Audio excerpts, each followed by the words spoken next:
Hello, I'm Maxine Penny, and my pronouns are she, her.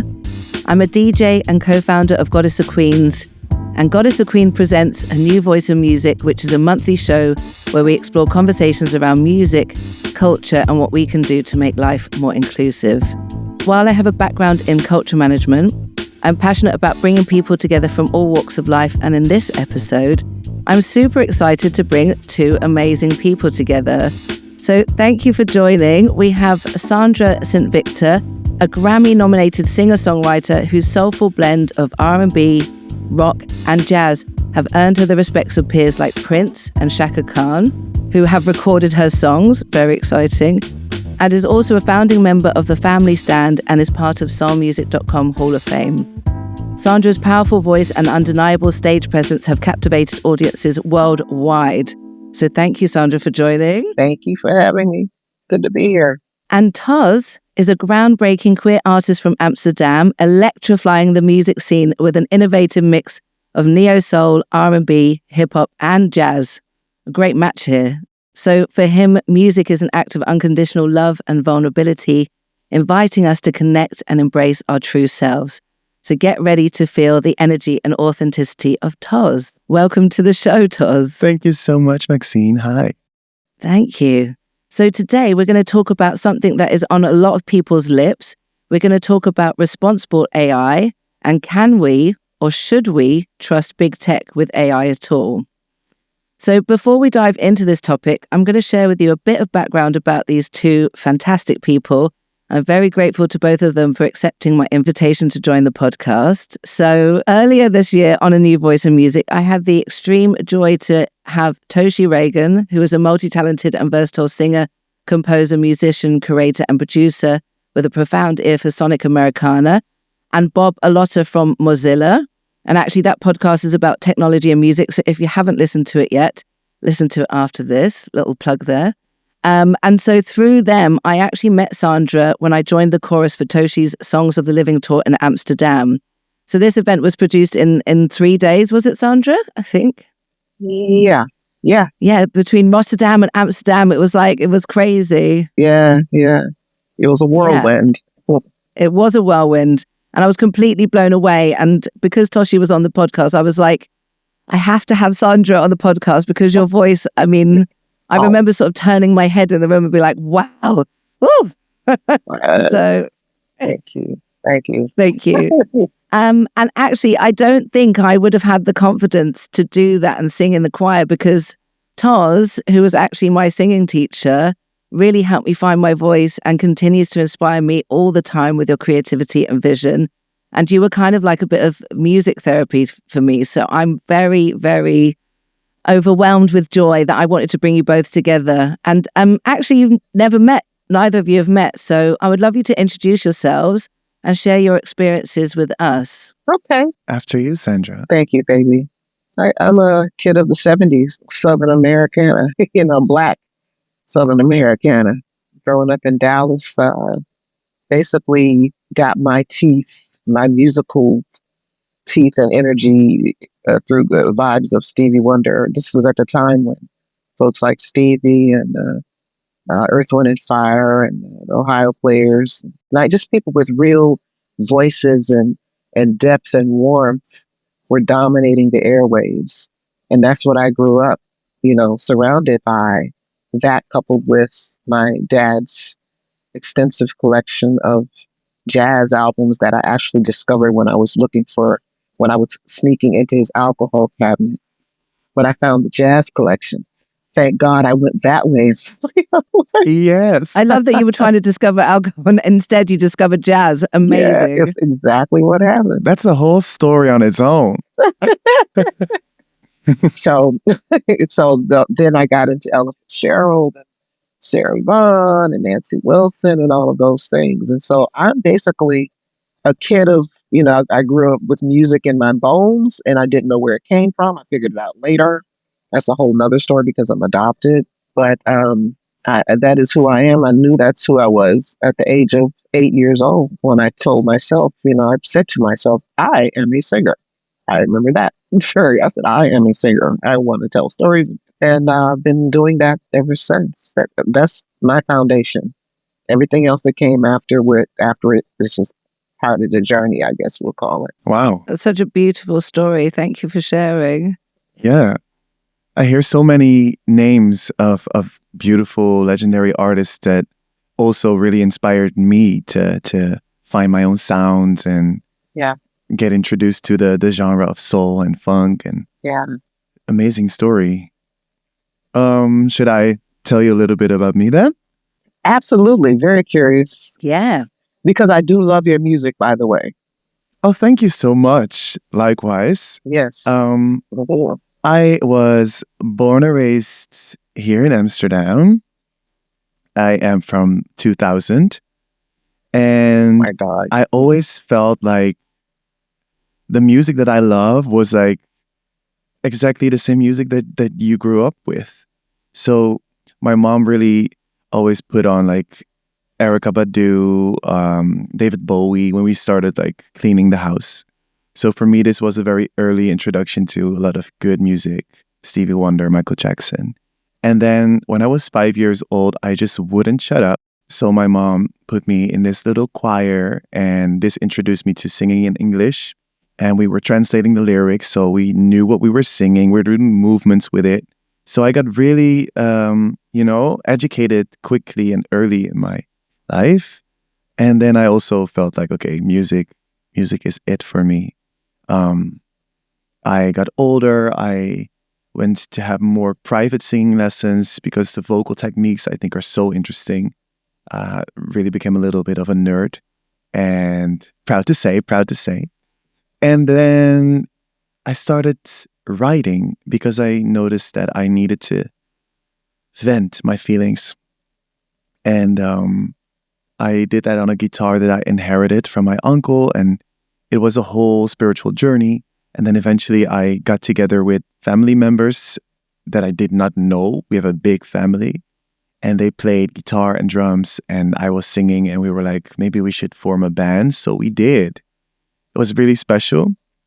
We played together for 6 years, and we had this full 5 guys formation playing a lot of soul, R&B, funk, all really inspired by artists such as D'Angelo, Erykah Badu, the whole Soulquarian crew, and yeah, so much more jazz as well. I did a little preschool and then tried to study at the bachelor, but after 6 months, I realized that school is not it for me. So I just, followed my gut, which was a very weird thing to do in this country, but in life, I guess, you just need to be a bit brave. And I did. And now I'm very pleased to say that a debut album is coming from myself. And this is my journey in a nutshell. I have to say, if I can jump in there, just a lot of parallels with decades in between. Yeah. One of them was the discovering who you are while cleaning the house. Yes. Because that story of me at 8 years old, just stopping and realizing, because I was singing along with music playing, and stopping and realizing how that felt. Yeah. That's when I decided I was singing while I was dusting a lamp in the living room. That's when that hit me. Okay. Another one of the pairs, like 3 of them, I forgot the second one, but the last one was I had a full scholarship, which means paid to go to university for music. I had 2 of them actually, but I just realized that it wasn't for me. And what made me realize that actually that's also another parallel is I knew that I wanted to tell stories of my own. I knew that I wanted to create. And when you're in college, especially back then, it's better now. They're really focused on classical opera, which I can do. I love it. I still want to sing Carmen one day, but I wanted to create my own songs and stories. Yes.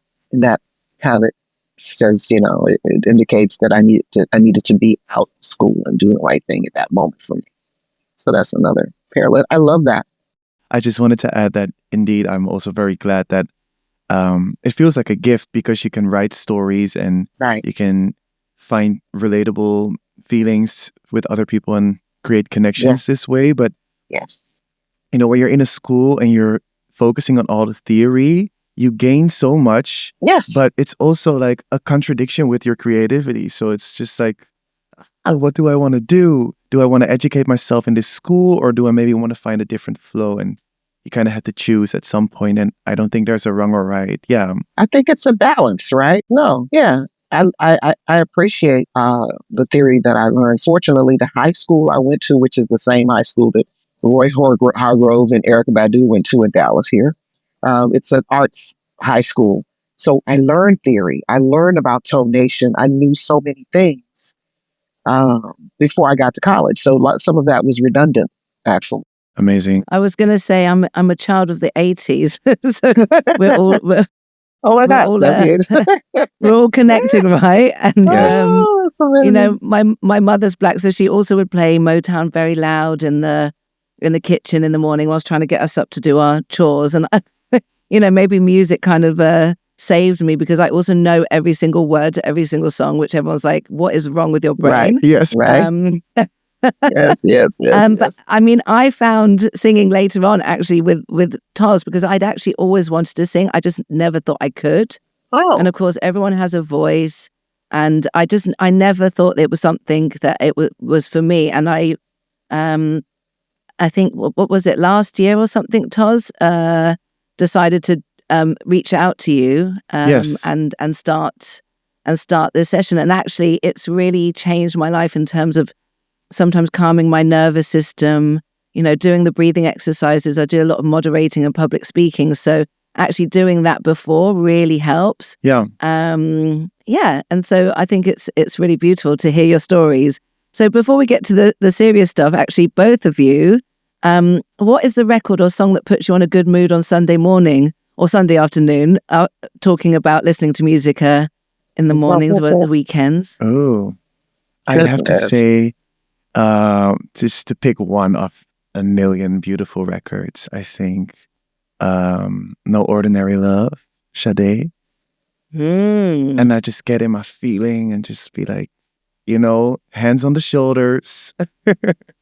Yeah, that's one of them. Wow. Yeah, he's right. So many. I mean, and it depends on my mood. You know, if I'm feeling energetic, or if I'm feeling winsome, or if I'm feeling melancholy. I mean, it could be Tracy Chapman. You know, it could be, of course, Stevie again. But hey, it could also be uh, uh, what's it? Jimi Hendrix. Oh, Band the Gypsies. I love that movie. You know? It could be so many things. Hey, and True, also it's a hard question, right? they're very hard. I mean, don't really get feeling Sunday. I will put on Hezekiah Walker, you know, Kim Burrell, and go oh. all the way in. We should start a playlist after this. Let's start a playlist. For Oh, real, yes, for real. please. For real. Yeah. Listen, I probably have one already set. I can just send it over. Yeah.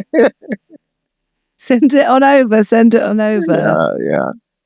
Yeah. So we wanted to talk about AI, and can we or should we trust big tech and AI at all? Yeah. So, I mean, do you use ChatGPT? Do you use AI? Yeah, in some situations, I actually do. ChatGPT, for example, gives you this kind of feeling like you can talk to somebody else, right? So with me, I find it very hard to describe my own music sometimes, or myself as an artist. And when you like put in the information about yourself and you ask ChatGPT to write you a bio, for example, it gives you something back and you read it and you're like, oh, well, this is actually a good professional description of what I do. And you can always edit it, of course, to your own liking. But this helped me because I can get really, really self-aware and be like, no, now you sound too arrogant. Who writes this about himself? And this kind of ChatGPT gave me like, you know, as if it's a friend who tells you like, you are doing this and that, and this is who you are. And, you know, you can accept that. So like in that way, I kind of like Yeah. it. Yeah. I've used ChatGPT too. I saw an artist a couple of weeks ago. who posted that they had asked, just went in and asked Chat GPT to tell me who I am, by his name as an artist. Who is what's the perception of that person of him? So I said, let me ask myself. I just asked Chat GPT. I input nothing. I just said, what is Sandra St. Victor like? What is the perception of Sandra St. Victor as an artist on the stage in the world stage? And what it came back was like, oh snap, whoa, yeah. It could be very good, accurate. It was pretty accurate. And then I also went further and asked it to something like, what are the negative, aspects of how her perception, how people. Yeah. I got answers then, which were insightful. You know what I mean? Mm-hmm. So you can use it. I would not ever want to rely on it. No. But I do believe, as far as that level of AI helping us basically with copywriting, it's quite useful. Yes. Quite useful. I don't, people that use it to write entire scripts, of course, is yeah, debatable. I can tell. You can tell, but I'd also be scared that it would add something to it that could be completely wrong or dishonest, or just in the middle of something completely mess it up. For sure, you can't take the human element out of it. But for me, the Chat GPT is like, that's generation one of what AI is about and where we're at with AI. That's almost, last year. Yes. But it's useful for us. But where we are and where the technology, where it's capable of going, where it's clearly moving, those are the things that that I think we all as collectives, certainly artists, we have to think about. And we should have open discussions, not discussions like, no, it's the devil. No, don't cut it off, because if you shut it down or attempt to shut it down, it's not going to be shut down. It's going to be shut down for you. Yeah. You won't be able to participate or, exactly. Profit from what the possibilities are. So you do have to acknowledge and figure out how it's going to work with you. But trusting, that's my question. Yeah, that's a good one. Yeah, so tell us more about why you wanted to speak about it, because I'm very intrigued, and I know that TOS had some feelings about it as well. So tell us more about why you wanted to talk about this. Well, I'm in the middle of a project right now that is AI. It's about, I can't be too specific, but it involves legends and AI, so it's as far as I should go with that. But I do keep coming up with a question with myself. It's like a sort of struggle, because as far as IP ownership, I'm very clear that's the intellectual property and who owns, the IP. So I don't want anyone other than myself and my offspring to own my intellectual property. When I am gone, I do not want, Elon Musk to be able to do what he wants with my avatar on freaking X. Okay, so I'm very clear about ownership. And the thing is, over years, what happened with when I first started in being successful as a songwriter, one of the main things we were taught from our older and wiser mentors was you never sell ownership of your songs, right?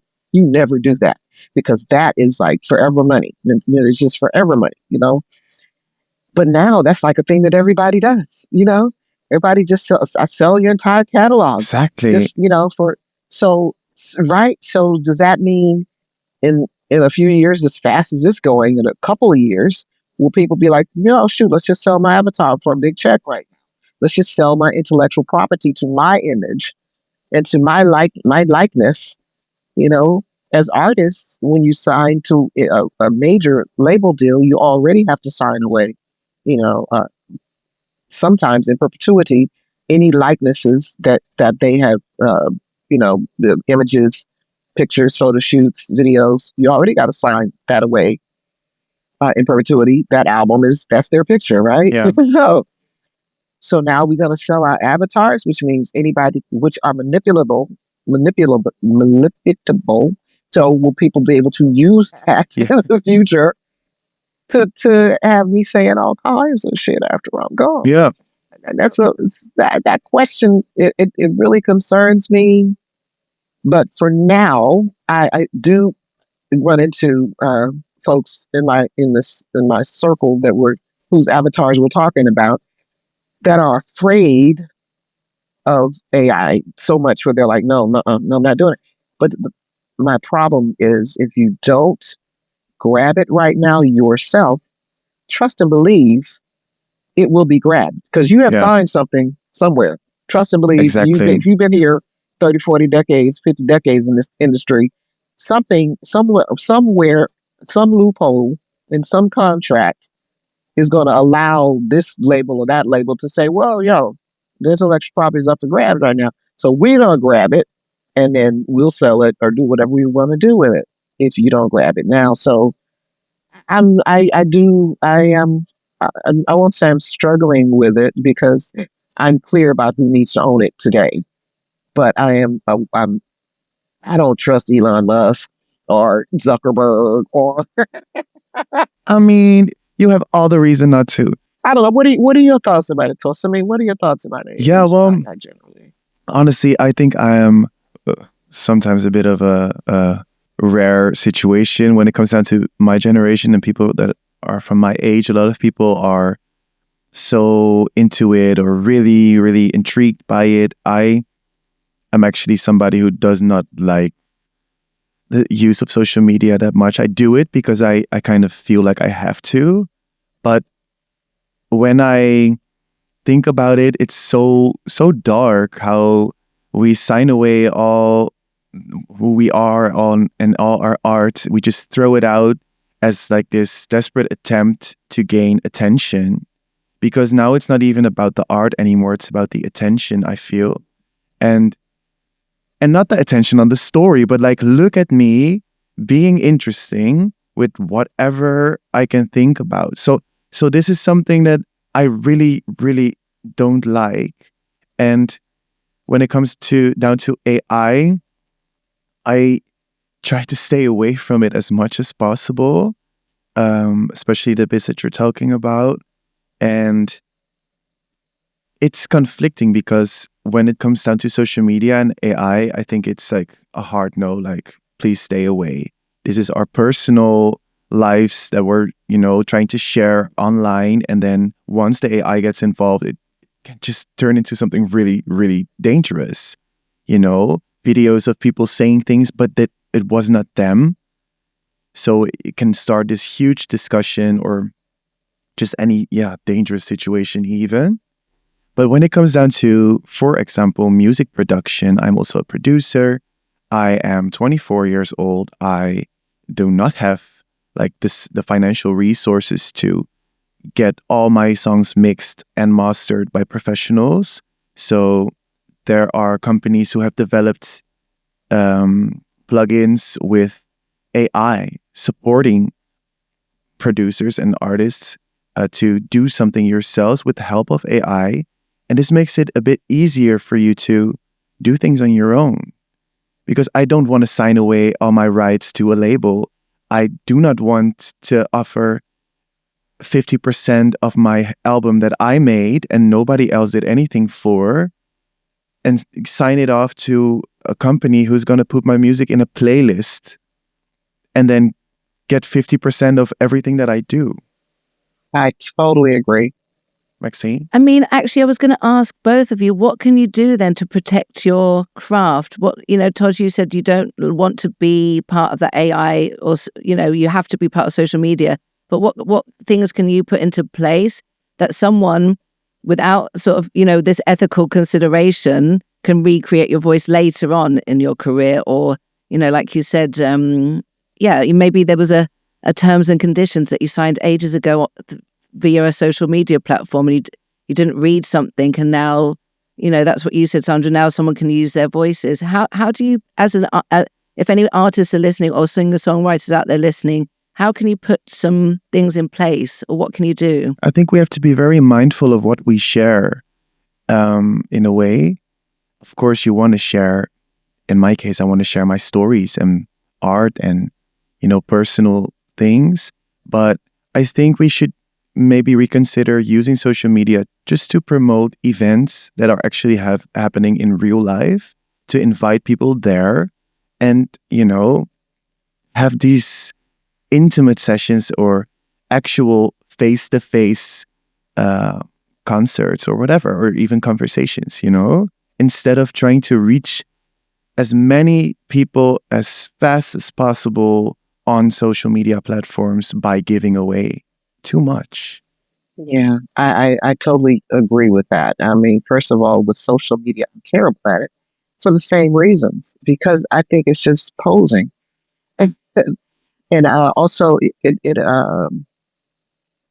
if you're so busy trying to figure out what the algorithm needs of you, requires of you to build a following, how much energy do you have left over to be an artist? Oh my, for to real. create, to think, to absorb stuff around you in real life, and then come out with create something real and honest and authentic, because you're so busy looking at that thing and seeing what everybody else is doing and figuring out how I can make people look at me too.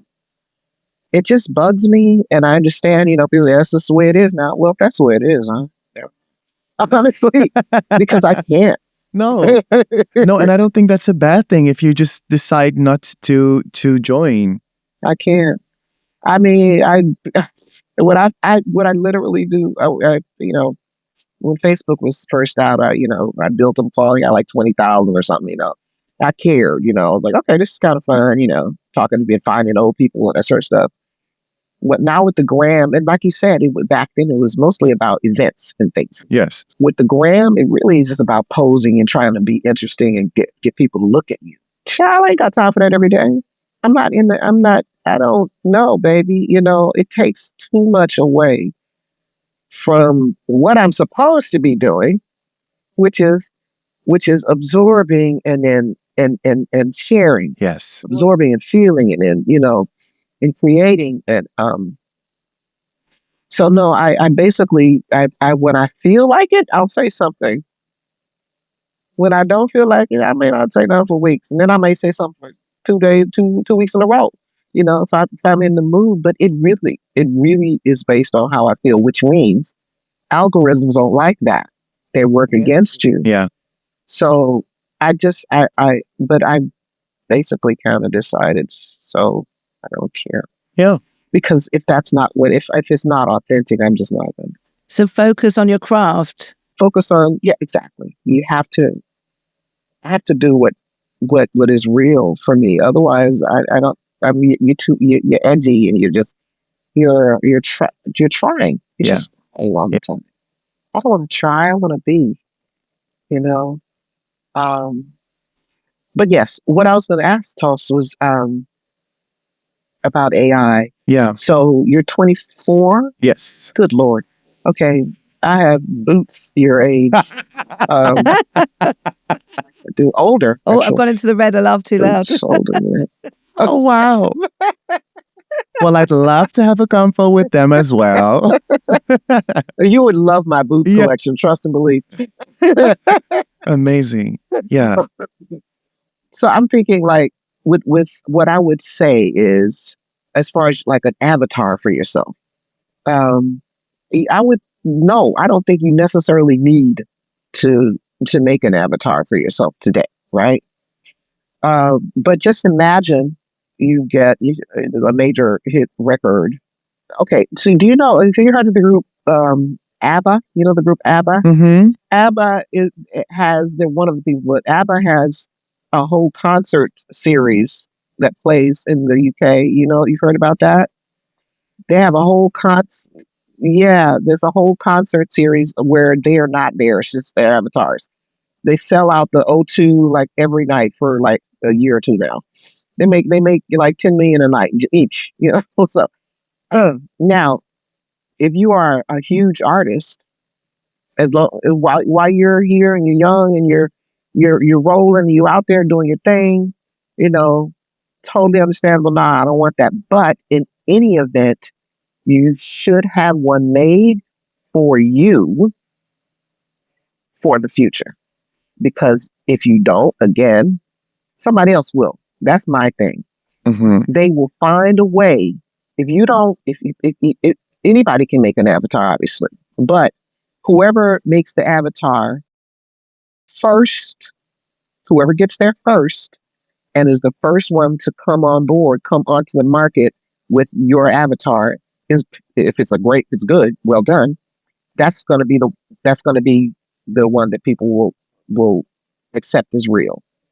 As long as you control it, then whatever happens within the future, if anybody else tries to manipulate it or use it, it's your IP.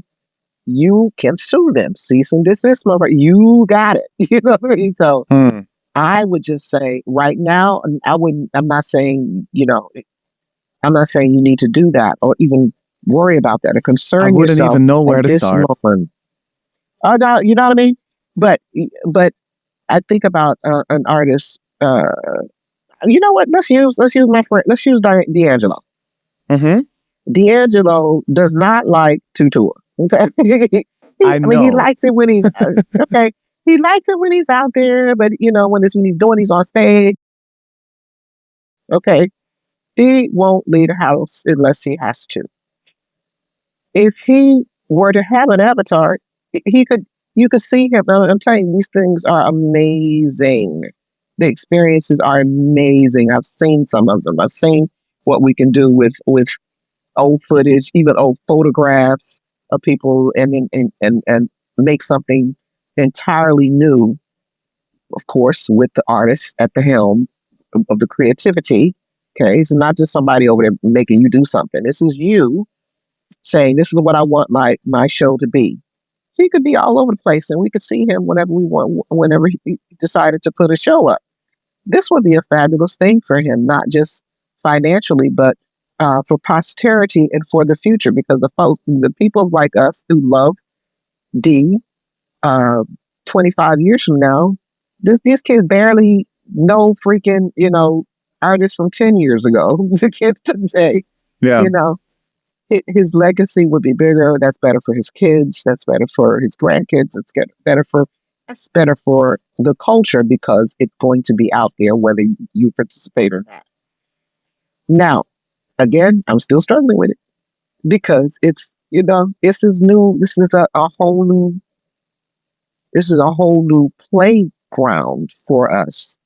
Yeah. But I've seen what can happen when you have control. I mean, Eminem's video with him debating himself was incredible. Billy Joel's video, his latest song, which is like generations of his career. It's incredible what can be done. They own it. Yeah. Nobody else is doing it. So it's just something we need to consider and think about. Just for it's really about ownership because I hate I just grew up in that era where the record labels were basically giving artists a pink Cadillac instead of paying them their royalties. Yes.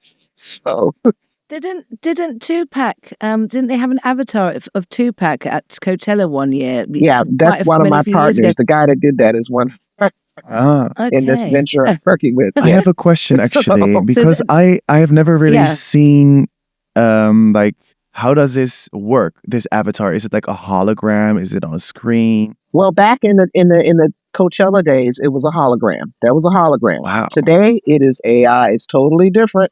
It's so much better than that hologram. It's so much better than that hologram. I mean, Whitney Houston has a show that runs in Vegas. I don't know if it's still running, but it was running for years. Yeah. The whole Whitney Houston experience, and that people love that. It's better than Whitney. If you can look up Whitney's show. Wow. She's got live dancers on stage, and she's doing her thing, and it's much better than that now. Damn. Oh, I think it's so weird. I wouldn't even enjoy it. I would just be confused.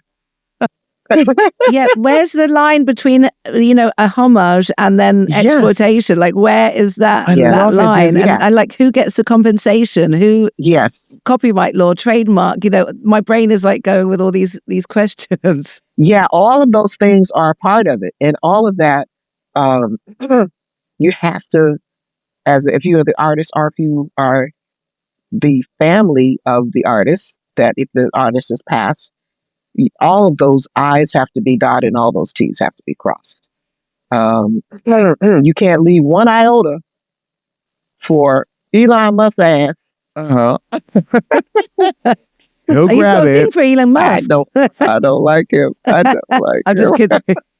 Yeah. No, I was just thinking like I love to see like these tribute shows and then how people have like devoted a lot of time training to give a true homage to the artist that they love. And I think this is a beautiful Sure. way of keeping the memory alive, keeping legacies alive of these artists. And it's funny because for me, I love D'Angelo's music, his sound, everything. And when I perform, I try to also keep that in mind and pay my respects Sure. through my music.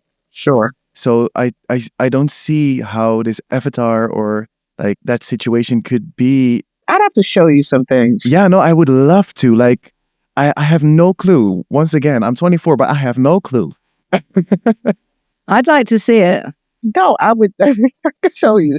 I could show you some things because it can be well done and it could be poorly done as well. Obviously, I believe so.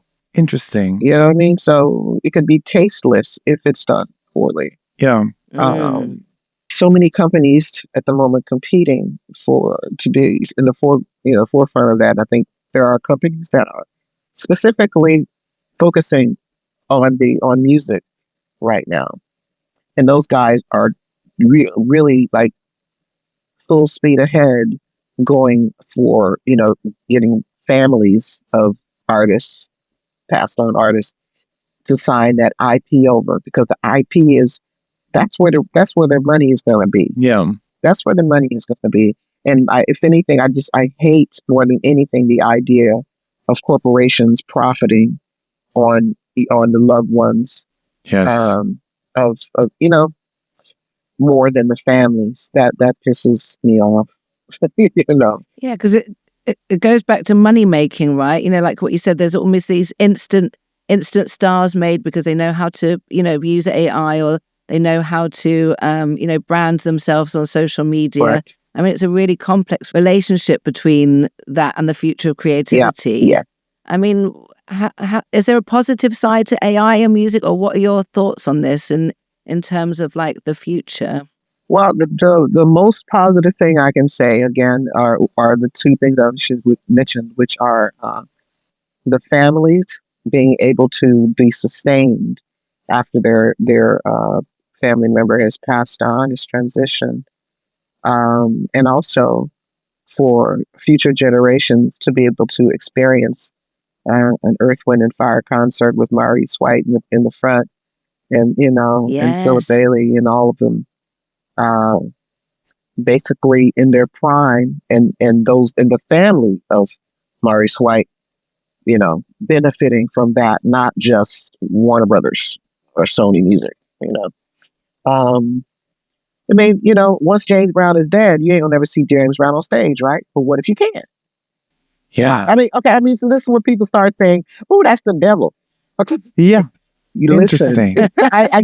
I know why people say that's the devil, but my thing is we can do that, and as Black people, we are usually the last people to get on board new tech.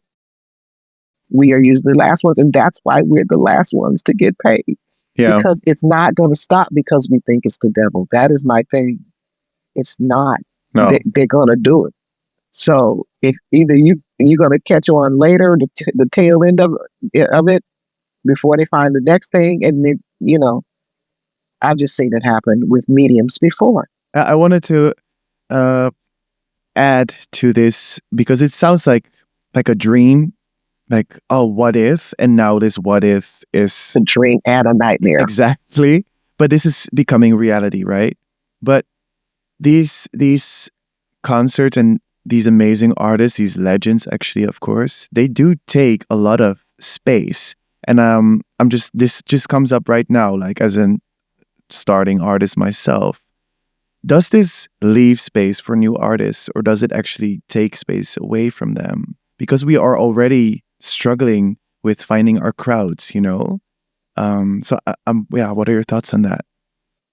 Actually, that's a freaking phenomenal question, and I've ruminated about that because when I look at the audiences that um, go see ABBA or go see this Whitney Houston experience, usually it's the fans that were their fans before, Yeah, and they're just happy to see Whitney again, right? exactly. Just so happy to see Whitney again, and then they'll bring their kids, right?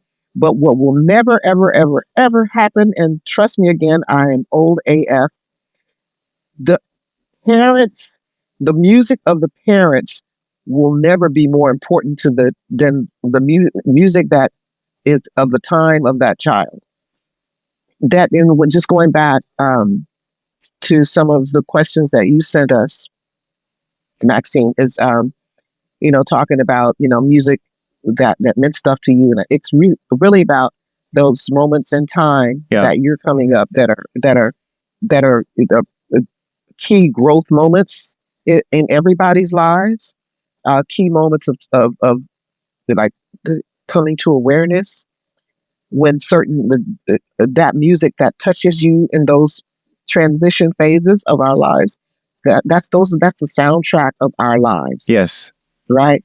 So I'll always, if I listen to Shirley Caesar, I'm thinking about my daddy used to play that on Sunday morning. You know what I mean? But what am I playing? I play Karen Burrell, or you know what I mean? And what is my kid playing? My kid, I don't know, maybe she's playing Kirk Franklin. But I'm just saying our music is gonna be our music. So I don't think it takes up space, because I do believe, as far as creativity is concerned, there's endless space. And the problem is not, for me, it's not how many spaces are left. The issue that we need to contend with as a society is, how are we going to define what gets through? Yeah. And what defines it, sadly, right now, going back to that, is the algorithms. Algorithms cannot define talent, cannot define, Emotions. real creativity, emotion. It can't define that. It just defines who's busiest. Okay? Yes. So So what do we do? Tell us, Sandra. Well, no, thank you for that. I also agree, like there's enough light to shine on all of us. This is something that I always tell people to just start creating, and because there's enough light, enough space, right? But I was just wondering, like, how do you think Yeah, about this? no, And it's a this is great really question. clear. Yeah, beautiful. Uh-huh. I also feel this And a lot, like the music that me and my friends have listened to, it brings this nostalgia. And I was at a concert a few months ago, which I didn't think I would go to, and I was there. And it was so much fun because it was so nostalgic. And this artist is a great artist, but he's not a legend like Stevie Wonder or anything. No. So, yeah, yeah, I totally agree with yeah, you. Nice. right. I mean, I do think we're coming to some sort of precipice with social media and how the algorithms work. I mean, I think TikTok is going to be banned in America in a few months. I hope so. I think so. I do too. I just think, people, my kids in the Netherlands, they both decided, they don't even bother anymore with social media. They want real experiences. So this generation, if not, maybe not as much in America, but this new generation of kids that I see in the Netherlands, my own children, are they want phones down when you're at the table together. They don't Yes. want. So there is as things go, everything is cyclical. There is a new generation coming up that is they want more authenticity, and They want less makeup. They want less, they want less filters, fluff. Yes. That's so good to Yeah. hear. So I think it's going to work its way back around. The pendulum always swings, so Yeah. we have to trust and believe, just like you said, that, there is enough space. And the question, of course, is about our perseverance and our actual and literal time. Yes. You know, Yeah. so, Yeah. I mean, at this moment, I usually ask everyone what's their life's purpose, but I think for you both, you've shared a lot of that as well. And maybe I would like to dive into the paths that you took, so that if people are listening who do want to sort of go back to the analog era, who do want to be creators and focus on the creations, the art, the emotions, the music, what would be your advice, and what kind of steps did you take to kind of realize your purpose? go ahead, baby. I think we all are very unique. We all have our own specific situations growing up or as an adult, or our own personal journeys. And I think staying true to these stories and finding authenticity, I think that really helped me. I was really struggling a while ago, actually, about like, what do I post? What kind of content do I make? I'm really bad at putting my phone down and then just singing or something. I cringe too much for myself. So, and then I was hear like you. thinking, no, what do I want in general? I want people to open up. I want people to experience that it's okay to be vulnerable, to be sensitive, to share your emotions, because I feel like in a lot of spaces, this is not the case. So for me, I think it was mainly about this, like a purpose in life, connecting by opening up. Yeah. So that led to me buying like this camcorder and asking my friend to go into the city with me like we always do, but then film some footage and just ask each other some questions. And I edited it and threw it online. And a lot of friends and also people that I don't know were like, this is so nice to look at. It's so real. And then it made me laugh because I was like, yeah, it actually is. But now I also kind of don't want to do it anymore. I want to keep it to myself. But it goes both ways. So I don't know. I think my advice would be to try out different things and don't let fear guide you. But yeah, your true gut. Everything he said, absolutely everything he said.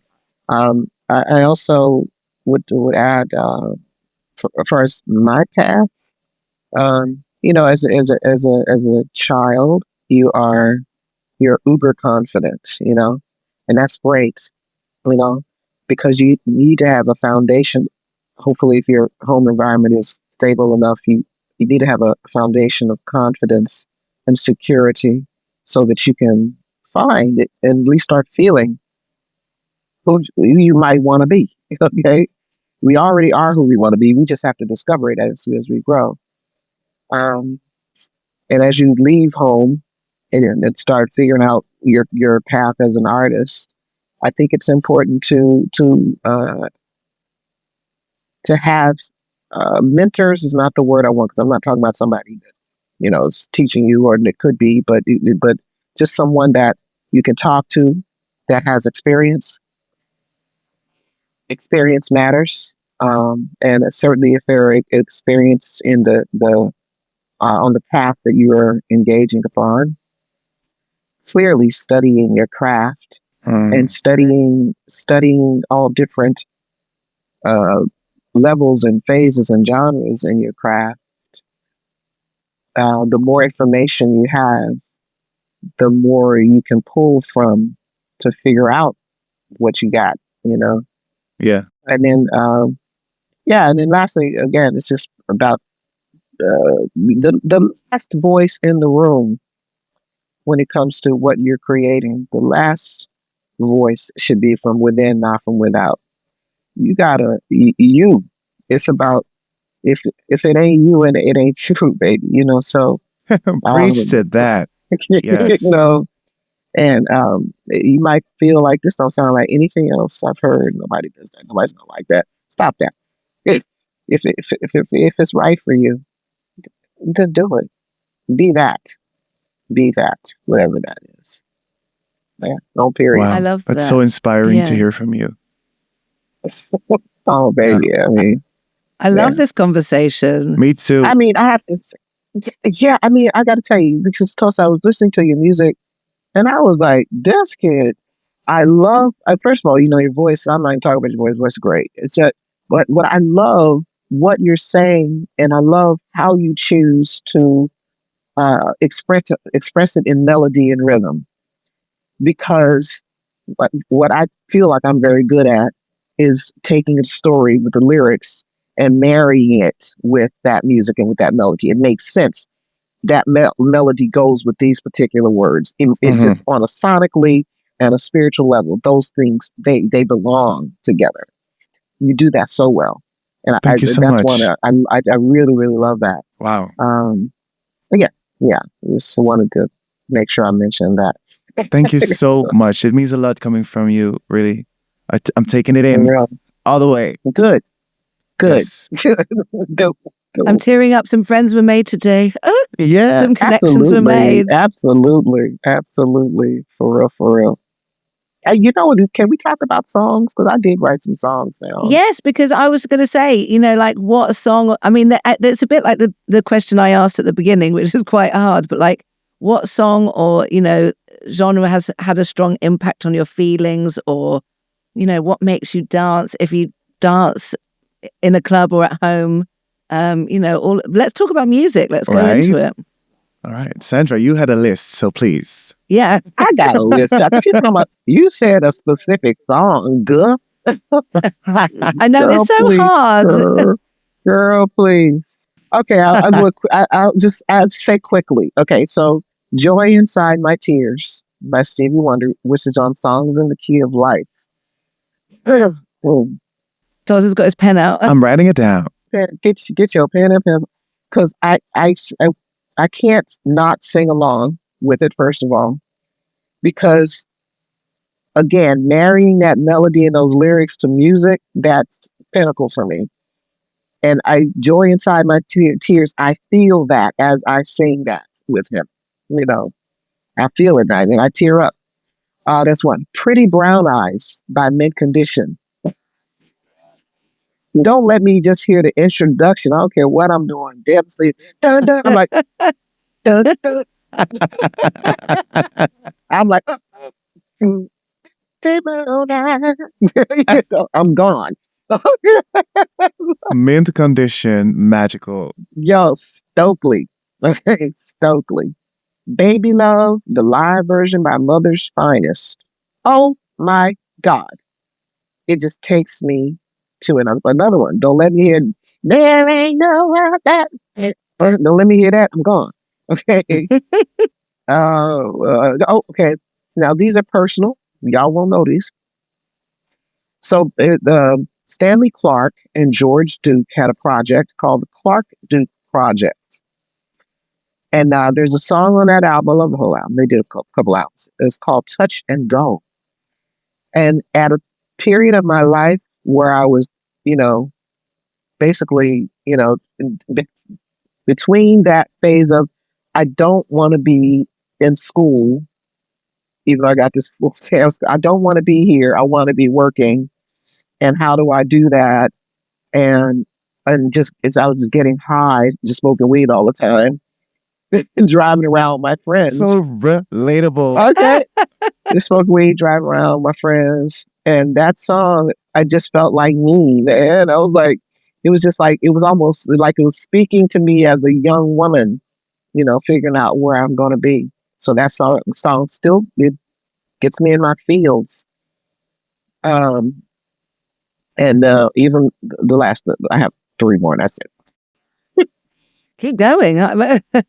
Toz, we're going to meet up after this and we're going to go through the songs. For real. I have on the Family Stam Lunar Scorpio album, there's a song I wrote called Where Does Mommy Live? Which definitely puts me in my feels because I was, actually I'm adopted. And I wrote that song imagining who my mom was and why she had to give me up. Wow. And it's a cappella. I just did a lot of voices, you know. So, and the funny thing is, right after I recorded that song, right after I put it in the can, I found out who my mother was. So No way. that song is a moment in time for me. It's That like is the the universe last moment. playing. Wow. Let's talk about abundant, like, Baby, you know what I'm talking about. Yes, Yeah. I totally Alignment. recognize that. I said if I'd known a couple of weeks ago, I wouldn't have recorded the song. See, so incredible. yeah, on that same album, Chakra Love, it's like almost like, yeah, we're talking about the seven chakras, you know. Certainly how I felt and how I basically just not all I believe, but what I believe about how we are, but from the inside, from how we relate to our real previous and still and future selves, and through the chakras. That song, okay. Wow. And another kind of diva and presence from my own album, Oh Yes Daughter. And one of the songs called Another Kind of Diva. And that was almost like just an autobiographical song. So nobody really know what I'm talking about, but I do. So I like that. Those are And the presence. best. Okay, you know, I know it. I listen to it. I'm smiling. Like, oh no. Right, you know. Wow. I have so much good music to listen to tonight. And presence on that album because I was anyway, presence. That's another one. I know what I'm talking about. And he do too. Anyway, Beautiful. last one as far as dancing is concerned. What gets me on the dance floor? If I hear the beginning of Knee Deep by Parliament Funkadelic, ain't no way. I don't care how bad my knee feels that day. I am gonna hobble over to the nearest dance floor and I'm going to wiggle. Yes, yes. Put down those phones. Get out of my way. I'm going. I'm going. I'm going. Make way, baby. I love it. Thank you so Yeah. much for sharing those. Yeah. Wow. Yeah, I have a few songs. I don't know the exact order of like reasons or whatever, but these are just songs that I love as Just well. flow. Midnight Train in Georgia. Oh, It's at the end of the song. It's like the I got to go, to go. It gets me every time. yes. Yes. It doesn't matter where I am as well. So that one. Love's in Need of Love by Stevie. I feel like this song, he just opened up his heart, and that's what the song is. And for me, it is just, yeah, magic. In a time I was kind of like figuring out, like, okay, am I going to quit school or am I going to continue? I ran into this group that I didn't know, Groove Theory, and I did a little digging. I loved their music, but they had only one album.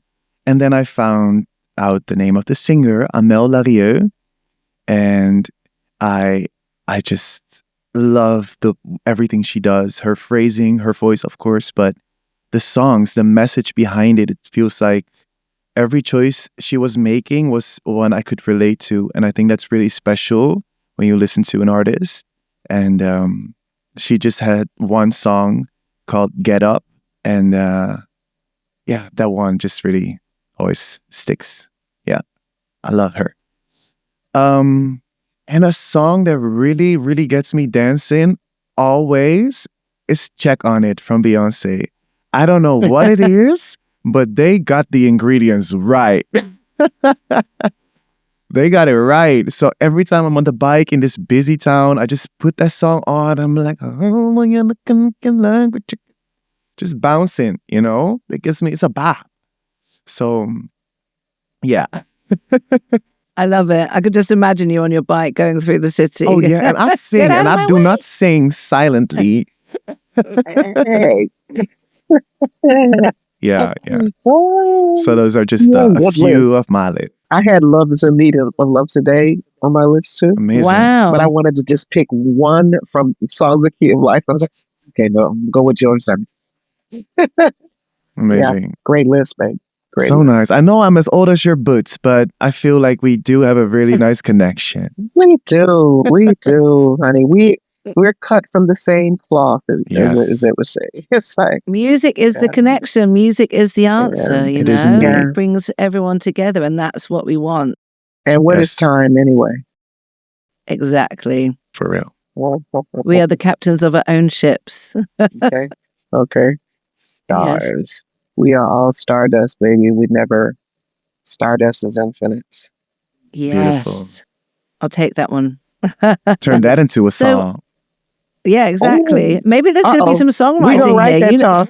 We should. We'll write it down. Infinite stardust, baby. Write that down. Quick, write it down. I love that. I would love to hear a song from both of you, actually. Yeah, I think that's kind of in the works. I feel it already. I mean, actually, that leads me into my question about, I asked you about your paths and how you got here, but I'm curious to know what your plans for the future journey is. What's your vision? What's happening? Well, like I mentioned, I'm working on this project, that has me in sometimes The mysterious a bit project. We don't know much more, but we're going to find out. Yeah, so I'm writing. I am writing. I have, I'm a Gemini, so I'm like there and there and there and there and there and there and over there and why I'm, so, you know, May 28th, just like Gladys Knight, and just like last night, I got to go. I always got to keep going. So I'm working on music. I'm writing a book. Wow. And I'm working on this script for this project, and when I was a kid, I'd said that in a very, very naive way, and I will say it as I said it in my naivete at that point. I want to be a message singer. you know, that's what I said as a child, and how that translates to me today is I want to contribute something beautiful that means stuff to people, and I know just from people that I've met that I have done that so far. People, some songs submit stuff to people, and they tell me. You have an amazing legacy already. So, I mean, I don't sorry mean when they're done, but I do feel grateful and extremely, extremely humbled that I could say a thing that I said as a child. I've been a part of doing that. I've done that. I want to do it more. I want to do it in different mediums. I want to continue to grow.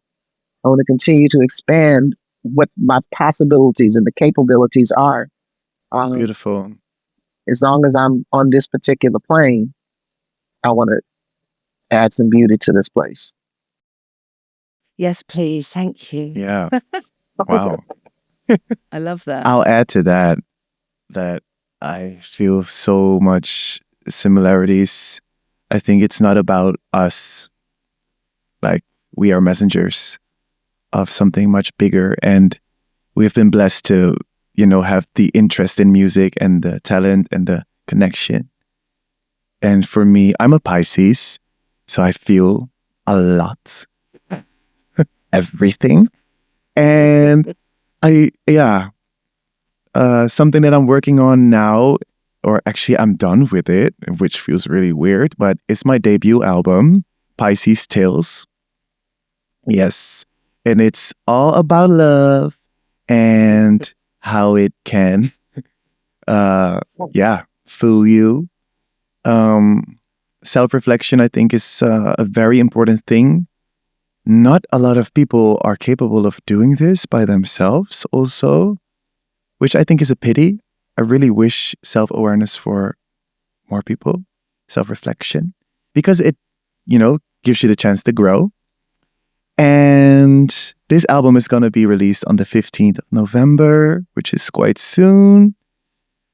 And then I feel like, okay, I have this album out, I can play it live and I will, but I also am very happy that I can start something new because I'm always after something new. There's always something to create with people and yeah. I love that. Let the creativity flow. I'm super Yes. happy for Yeah. both of you and your projects. Thank you. Yes. And the life and the creativity around it. I mean, I've been very greedy today. I've heard so many amazing things, so many nuggets of wisdom, so many things that people can take away. But I'm going to ask you for 3 more top tips before we go. Oh, wow. It could be about music or something that's made a difference in your life, but it's just like a quick fire round, so it doesn't have to be too long. But maybe 3 things that have made a difference in your life that you think if you share it with someone, they can really sort of sit and think about it. I think I would say some things that always keep me grounded are to have patience.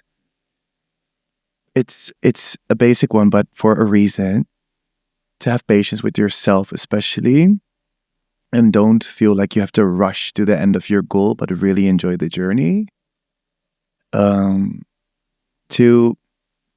2 is to stop sometimes and just take a breath. Yeah, stopping and taking a breath has given me a lot. And writing things down can sometimes offer you the exact thing that you need. Because we are sometimes fearful of expressing a certain feeling or strain of thought. By writing it down, you can just express it, without anybody judging you or having it out in the open. You have written it down. It's out of your head, out of your heart, but it is there. These are my 3 little wisdoms. Amazing. You know what? Because we are twins, Pisces and twins, right now, what I'm going to do is I'm going to take your 3. Yeah. And I'm gonna, sort of magnetize my ideas to those. I love it. So the first one was stop, right? And I agree. You should first of all, be patient. Allow yourself the space to not feel like it. Yes. That's okay. Allow yourself to feel like crap. Allow it, because you got to go through it to get to it. Okay, the old boy school pimps used to say. Keep rolling. But give yourself that moment. Sometimes you just like, I can't. And when you can't, don't. Okay. And the second thing you said, wait, what was it? I have one for that It one was too. patient. It was then stop and take a breath, like breathing. Right.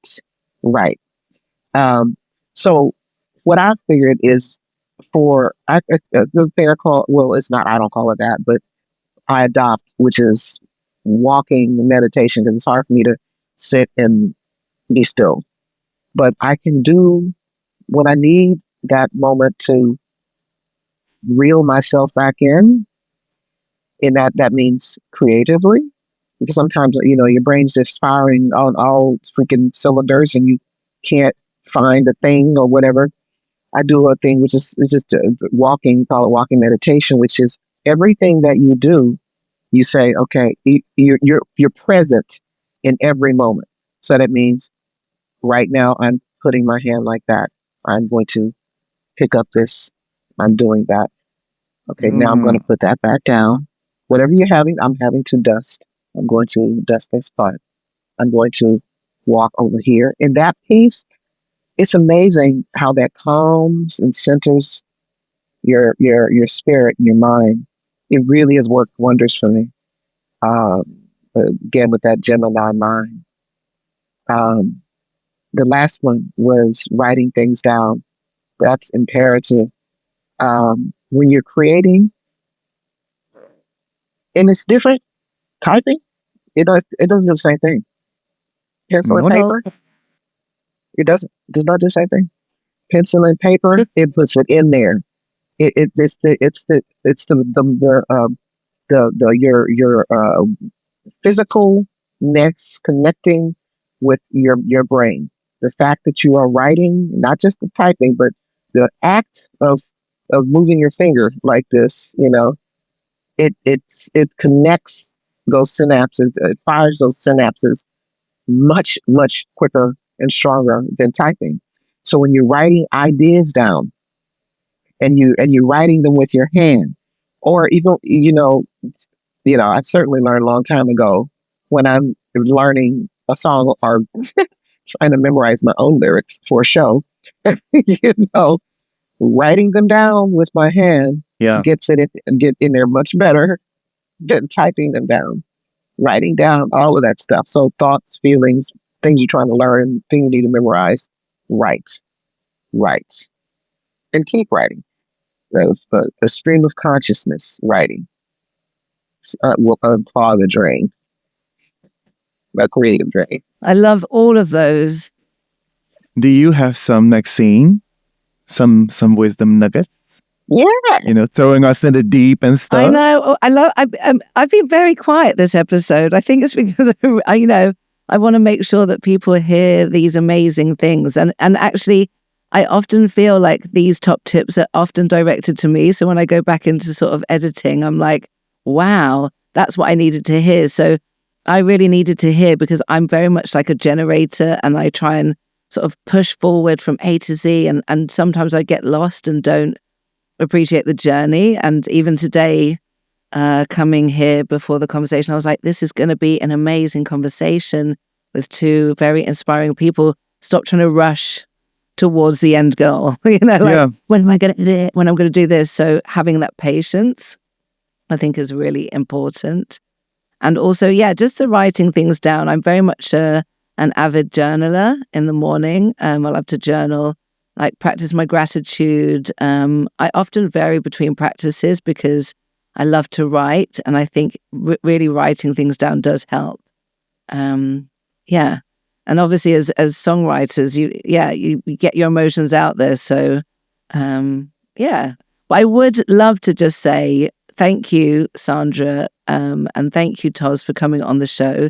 It truly has been a wonderful conversation. We've gone from AI to tech to music, and really, you shared personal stories and your top tips, which I really value. So thank you very much. Of course, thank you so much. Oh, thank you for introducing me to this phenomenal artist. Likewise. Wow. Yeah. I hope the friendship continues. I know I've had people on the podcast before, and they've really connected behind the scenes and gone on, and that's something that makes me very joyful, because I love to connect people. I'm very much in line with the in-person events as well. I really feel like, communities, we need to come together and support each other and value each other. And as artists, we have to, well, not just as artists, as people, we just have to support each other and help each other through life. Yeah, we do. For sure. And I feel like we are. We are. Yeah. We're already doing it, right? Yeah. Yes. Thank you so much for connecting us, Maxine. Thank you so much for being part of the show. It's really been a true pleasure to have you both on here and listen to all of the amazing things that you have shared with us today.